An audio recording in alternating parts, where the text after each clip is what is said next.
I mentioned in the last video that this is the early days of anthropology, and really at the time that kind of discipline, that kind of study was called ethnology. And so people like Edward Fraser or E.B. Tyler are considered today to be kind of the forefathers of anthropology, although they would have called themselves most likely something like ethnology. And with the study of ethnology, there is this newfound interest in an object that is discovered around the 19th century when there are ethnologists running around the world looking for evidence of things that are unknown to themselves. And they find these totems. Fraser describes the totem as a class of material objects which a savage regards with superstitious respect, believing that there exists between him and every member of the class an intimate and altogether special relation. The name is derived from an Ojibwe, Chippewa, or Chippewa today, word totem, the correct spelling of which is somewhat uncertain. It was first introduced into literature so far as it appeared by J. Long, an Indian interpreter of last century, who spelt it totem with an A. So the story here is pretty simple and straightforward for us, is that there are people who are different from the behaviors that we understand, and they have these objects as well. They don't just have a different form of belief, a different form of behavior. They have this object that becomes known as a totem to refer to themselves of a specific relation. Now, this is hinting to the heart of what we are talking about in this class, of course, because the idea of having a totem, having an object, something physical, if you will, material as they call it here, to refer to in a world that is materially the same but spiritually different, gives us this relationship to a thing that is unknown, that is perhaps mythical or endowed with the power of a myth, if you will. We'll talk about that a little bit more in a second. But so the idea of superstition here is this beginning of trying to classify those forms of religion that are not entirely trusted by people who have this thing that they call religion. And I mentioned that yesterday, of course, that it was a very controversial idea to bring in the religions of ancient countries and even ancient Greece as a religion when it was more correctly termed a myth. And we'll talk about that a little bit more in a second. But eventually, the finding of these things called totem, and especially their very wide presence around the United States, around many of the people that are, as Fraser calls them here, and as we talked about yesterday, quote unquote, savage, which is better than a barbarian according to their evolutionary classification, but is still inferior to the civilized tribes that are European as far as they know. Though the totem is a sign that people have experienced um, a form of religion or a relationship to essentially what would be the supernatural. So the superstitious is a way for us to find something that is above nature, that is supernatural. We'll talk about the supernatural a little bit more over the course of the semester, but the word kind of stands for itself. Now, the totem especially becomes important because it is very easily understood as this marker, this anchor in people's lives where you have a form of belief that is attached to a form of behavior that is attached to a material proof, the totem. And so Fraser in his study is considered in relation to men, totems are of at least three kinds. Remember what we talked about yesterday, right? They had three kinds of behaviors, and now we have three kinds of totems. This is much more a version of people's thoughts than it is really something that is trustworthy or reliable. But it is, for us, for our study today, the beginnings of trying to make sense of these religious systems that are considered to be strange to Europeans at the time. So there are three kinds of totems. The clan totem, common to a whole clan and passing by inheritance from generation to generation. The sex totem, common either to all the males or to all the females of a tribe, to the exclusion in either case of the other sex. And the individual totem, belonging to a single individual and not passing to his descendants. And so now, with the totem, and the system that is around developed around it, we have a much larger understanding of how people relate to each other and relate to the nature around them. We can have a whole clan, a whole group of people that has this totem, and they pass it from generation to generation, which means that they can see from having the totem that they are related to one another in time. They also have the sex totem. So again, here, not a matter of in time, but a matter of something that we would today call a biological attribute. And certainly we can call that biological attribute sex in this context, but it would be essentially anything that people recognize as a quote unquote natural marker, is that people would have maybe a different color of skin or whatever. That would be the kind of totem. But because this is the late 19th century, and of course, because this is a time when people are also discovering the variety of biology at the time, sex is very much on people's minds. And eventually, of course, they realize that it's very easy to relate pretty much anything and everything to sex when, in fact, it's not necessarily connected. And finally, the individual totem, something that belongs to this person in particular. Now, totems today we can typically think of as the buildings or the masts that you see, especially in the Pacific Northwest, that are posted, and those totems represent certain animals, and those certain animals present the clan, and the clan is again this number one definition that is given here. But more generally speaking, because they represent a religious system as well, the totem comes to be connected with all kinds of psychological factors. So here, sex, of course, the individual, but most importantly, this is how you figure out your behavior as a person who is connected to others. So in the context of a clan, and again, clan is not a good term in this case. This is a term that is that comes from Europe and not necessarily applicable to this kind of organization. But again, we are in a very wild time for understanding social activities. People relate to one another through the totem and are able to relate their behavior through that. And because you are living your life with a certain group of people, so whether it is your generational group, your family today, as what we call it, your sex identity, or whatever it is, and of course, the separation of gender is nothing new in that case, or whether it's your individual representative, it is a way that you can see from the outside looking in where a person stands. Without knowing their language, without knowing anything about their culture, if you can recognize the symbol of the totem, you can recognize the person. And this form is especially important in what becomes termed exogamy in the literature.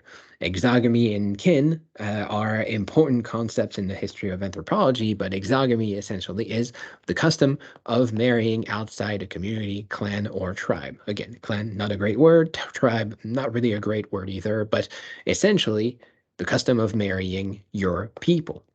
Now, today, it is very, very, very common to have exogamy, and actually, this is kind of the preferred way for people to have relationships. You will most likely marry somebody who is unrelated to you in any kind of way. But not so long ago, it was much more common to marry somebody that you knew. Now, knew could be in various levels of knowledge. For example, I'm sure you've heard about these royal families that marry within themselves. And, this is kind of the big part of a plot in stuff like Game of Thrones. This is obviously one way that you can narrow this down. But you could also say that people marry within a certain social class or marry within a certain village, for example. You might be from a very rural area where everybody knows one another, and people will typically marry people from their own neighborhood. This is an easy way to understand those things. It is easy, but it is also difficult to draw this line if you are not part of that culture. And if somebody tomorrow were to tell you that they married their cousin, or even their second cousin, or even their third cousin, somebody who is termed cousin, it feels strange to most of us, even though by the time you're a third cousin, you might as well be completely unrelated. But if we can trace our heritage, if we can trace our connection in this way, well, people will tend to typically have a, matter of discomfort in some way because we have a way that we are comfortable with things and we have all the ways that we are uncomfortable with things. In this context, when you travel around the world and you look at enough different cultures, you see enough different people that have enough different ways to marry with people they know or don't know. And exogamy was the question here. How do you figure out who your people are? And especially from the outside looking in, as European scientists looking at non-European cultures, how do these people figure out who is their own, who is not their own? This is essentially a very anthropological concept. And so E.B. Tyler, by the end of the 19th century, again, we are just on the cusp of becoming this society of anthropology. Tyler is looking at totem as a matter of relationship between people of a certain group. And let's say that within a context that becomes known as totemism, so totemism is the name given to those quote unquote religion that are using quote unquote totems, those people are practicing a thing that becomes known as totemism. We'll get to that in a little bit more in a second. But Tyler says, in these remarks, it has been deemed, it has seemed safest not to pursue analogies, developments, or survivals of totemisms into the religions of the old civilized world, Egypt, Babylonia, India. It may be best to postpone such inquiries until savage and barbaric animal worship has been more strictly classified and the totem has shrunk to the dimensions it is justly entitled to in the theological schemes of the world. Nor do I propose to enter into detailed discussion of the social results on the strength of which totem claims a far greater importance in sociology than the religion. It connected as it is with the alliance between clans, which ensues from the loss of exogamy only allowing marriage between different clans, as determined by the clan totems. Exogamy can and does exist without totemism, and for all we know, was originally independent of it. But the frequency of their close combination of three quarters of Earth points to the ancient and powerful action of the totem at once in consolidating clans and allying them together with the larger circle of the tribe. This may well have been among the most effective processes of the early social growth of the human race. So again, we are standing in pretty clear racist territory. There's no more discussing this. But it is also important to think of this as a way in which these early European scientists were trying to figure out how other people live their lives. And they see this religious system in which people will have a shared existence, sometimes a shared life, and sometimes a community organized around it. So if you think of the clan as the community, if you think of the totem as a religion, and if you think as communities being connected by a religious system, and as a result of that, having alliances, economic alliances, of course, but perhaps even to the point of marriage, and a marriage is really an economic alliance in very many ways. So therefore, it is very easy to see how using the system of totemism, you could create these alliances, as we talked about a few slides ago, over generations, over sexual differences, and over individual preferences. Now, Tyler points out, of course, that it is not necessarily useful to try to make sense out of it into the quote unquote civilized world, that he includes Egypt, Babylonia, India, people that have made monumental architecture and ways in which we can obviously see that these people have a lot of money, and money tends to be the limiting factor to whether or not people are civilized. That's not so much important here. What's more important is that he traces a line between people who practice totemism, which is considered an inferior version of religion, to people having the larger form of existence. And larger form of existence means more people, means more money, etc., etc., etc. Now, it takes a little while for people to reconsider those things, and we enter the domain of anthropology. Franz Boas, typically understood as the father of American anthropology, reviews a lot of the understanding that people have of these Native American tribes found all the way across the United States, and he sees that these ideas of mythology are not as clear as the scientists might want them to see. And especially because he hears the idea of stories, as we mentioned about it yesterday, or folk tales, the same way that we today have folk tales that we consider to be European folk tales. And of course, the average human in the 20th century would not consider a folk tale to be particularly true to their lives, even though they understand the fantastic aspect of it, the outer world aspect of it. And Boaz kind of warns against this kind of behavior, saying, well, sure, they believe in things that don't seem real to us, but we also believe in things that don't seem real to us. That's not a particularly weird thing to do. Just people who hear stories and like those stories do not necessarily have to imbue them with a specific religious values or a specific power the way that people tend to see them. And so Boaz kind of reconsiders this idea of myth and especially mythology, essentially, understanding and connecting those myths without classifying things as myths or folk tales or stories, because this is a matter of personal, individual, sometimes cultural belief that are not easily classifiable.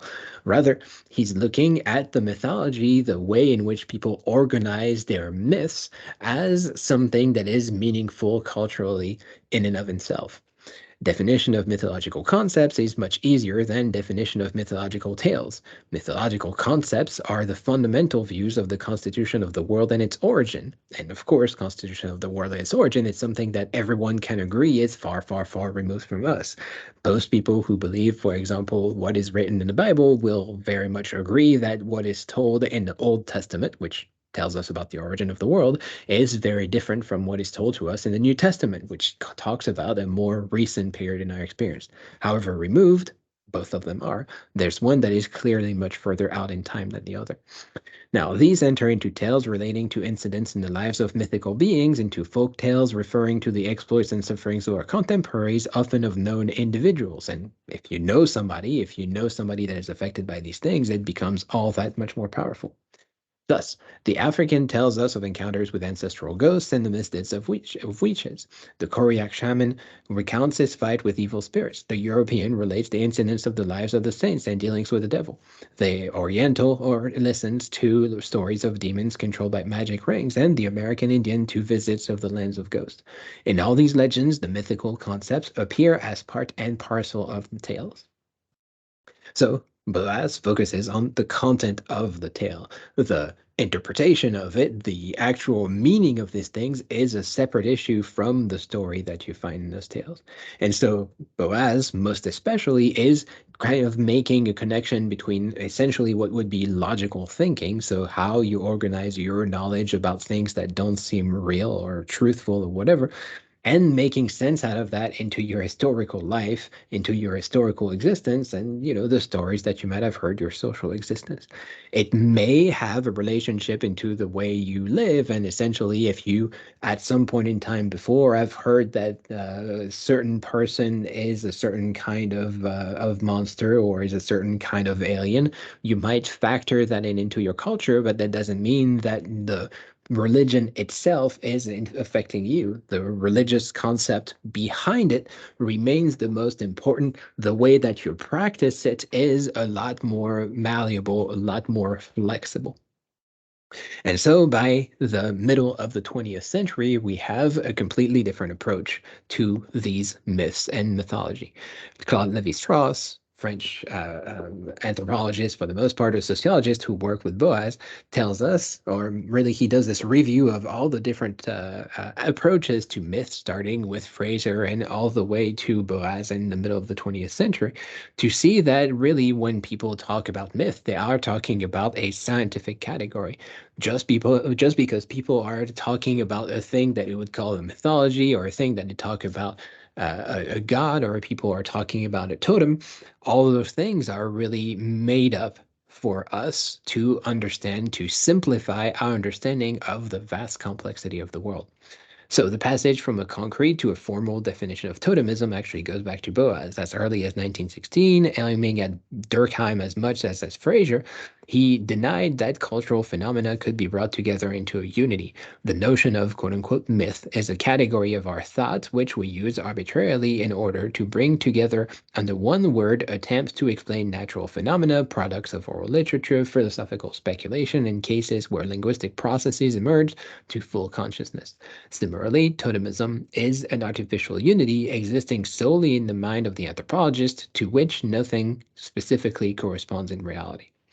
So by the end of by the middle of the 20th century, we have realized that a category such as totemism doesn't reflect a very specific form of belief. This is just the way that those early ethnologists have tried to make sense of this vast variety that they saw. These are technical terms that are used very loosely today, but it is important to think that in those early years, they were considered to be straightforward, steadfast type of beliefs. But it also allows us to draw the line between those different years or those different understandings past our time where people understood totemism as a weird and quote unquote savage practice.